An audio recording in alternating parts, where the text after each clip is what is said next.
Across the Fence. I'm Jolene Whitney. Our program began as a way for farmers, fresh from their morning chores, to learn what's happening beyond the farm gate. Today, we hearken back to those days of yesteryear, but this time our eyes are fixed on the future. The Farm Service Agency was formed in 1930 as a one-stop shop for everything from loan programs to conservation management. The FSA of each state is led by a political appointee. Here in Vermont, that individual is our guest, John Roberts. He's a familiar face to all Vermont's agriculture community. John has worn many hats in his career, from farmer to administrator. His job and title may have changed over the years, but John's commitment to Vermont's working landscape has never wavered. Welcome, John. Welcome. Yeah, thank you. We're happy to have you. Glad to be here. And let's start with an easy question. Can you tell me about the FSA? I'm not sure how easy that is. So FSA is an agency of USDA.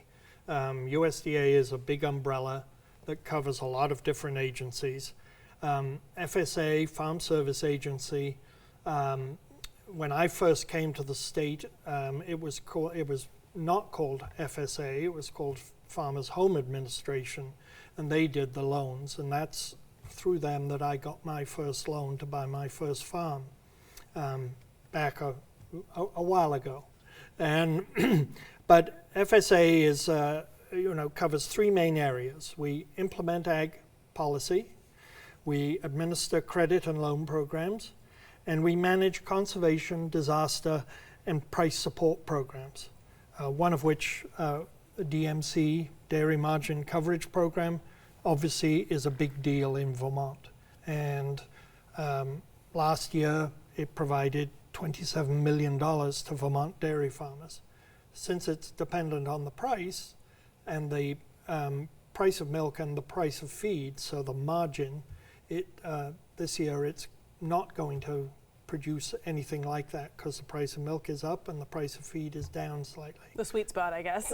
Well, it's still tough for dairy farmers, but still it's better than it was.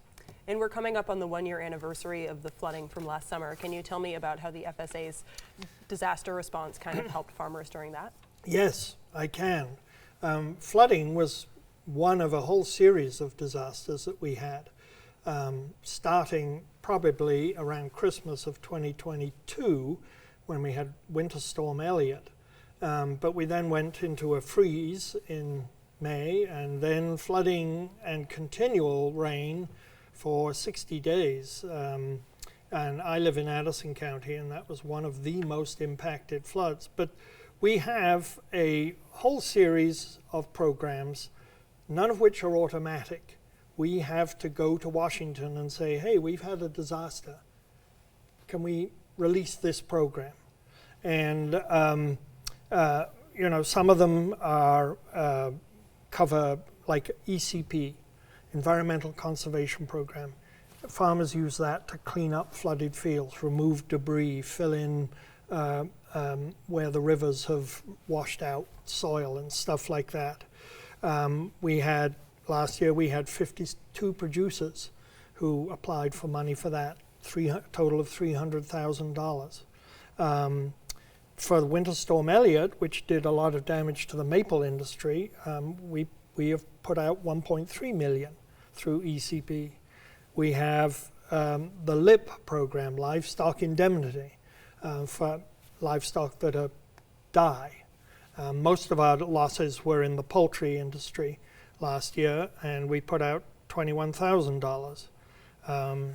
We have a program, emergency assistance for livestock and honeybees, and we had 49 applicants. Most of it was for damaged grazing, damaged feed, and some of it was, we did have a few beekeepers who lost hives. Hives were washed away. We have the tree assistance program. We had some Christmas tree producers who lost trees in the flooding. So really a variety of different whole variety of different things. Yes, it's, the problem is that they are basically for catastrophic events and catastrophic response. It's not going to set a farmer back to where he was the day before the flood or whatever the disaster is. And I will, they are ponderous, they are bureaucratic, I mean, we are still making payments on the flooding last year because it takes a while to verify the farmers' numbers. So. And the FSA has offices in all 50 states. How many does it have in Vermont? We have 9 county offices. Several counties are joint, like Chittenden and Washington County are in one office in Williston. So we have 9 county offices. We have 1 state office. We are allowed a total of 41 employees. It's always never enough. The state office does most of the administrative work for the field offices, and then the field offices actually interact directly with the farmers. So we have 3 offices that are sort of, I will call them major offices, because they have loan personnel and program personnel in them, and then the other 6 offices have just program personnel in. A loan officer can come and visit with a farmer if needed. So yeah, we're scattered around the state.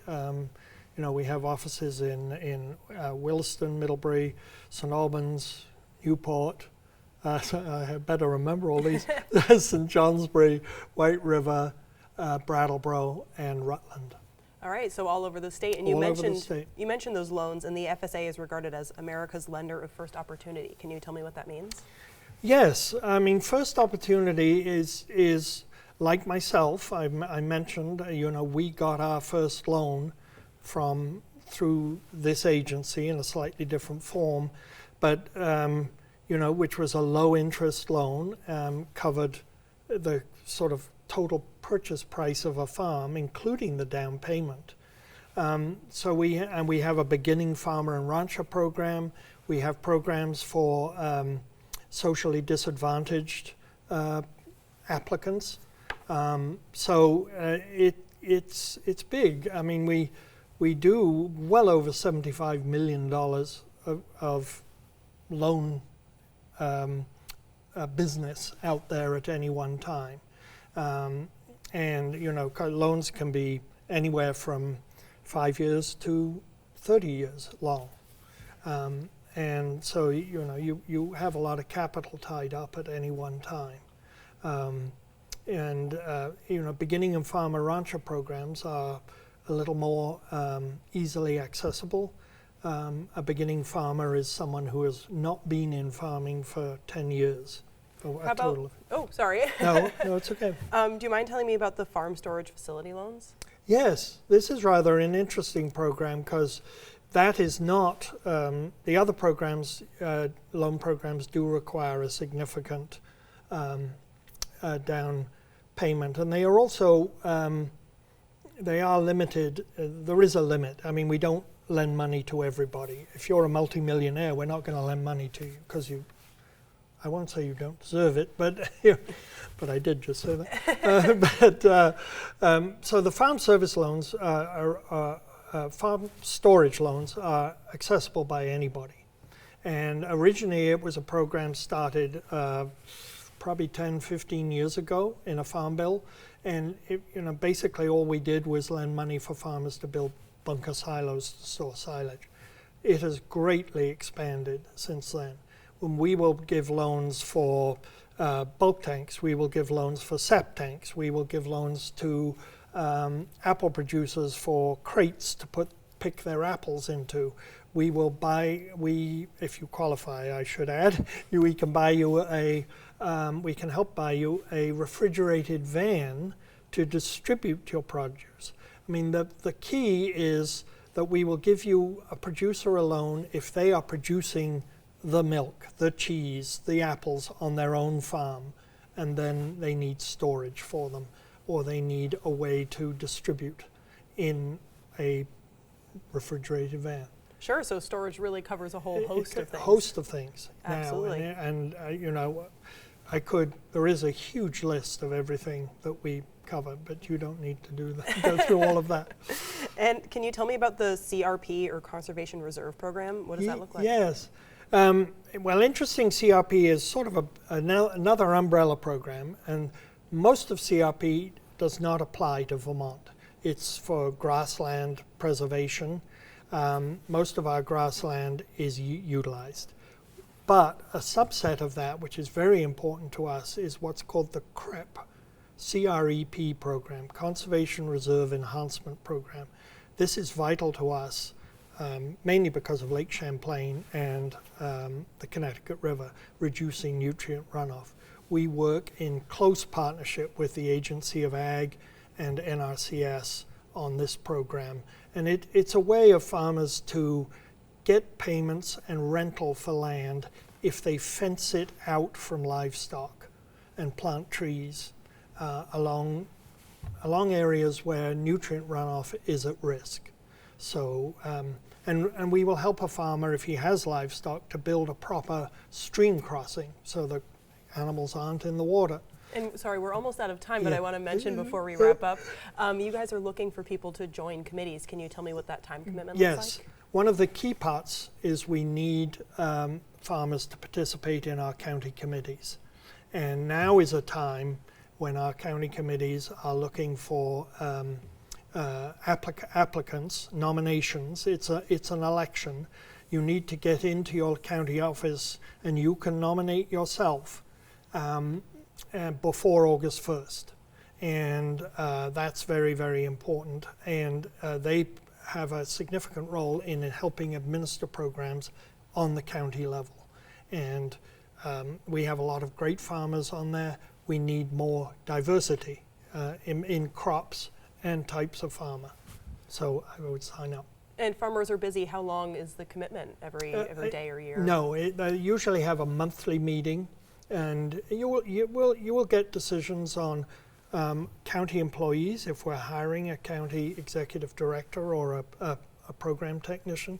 The committee will help interview that person. Great. That sort of thing. Thank you so much for joining us today. This has been great. And we're always happy to have you. And for more information about the FSA programs we've discussed, you can visit their website listed on your screen. There you will also find information to nominate someone for a committee that we just discussed. My thanks to the crew behind the scenes here at WCAX who helped make this program possible. I'm Jolie Whitney. Have a good one.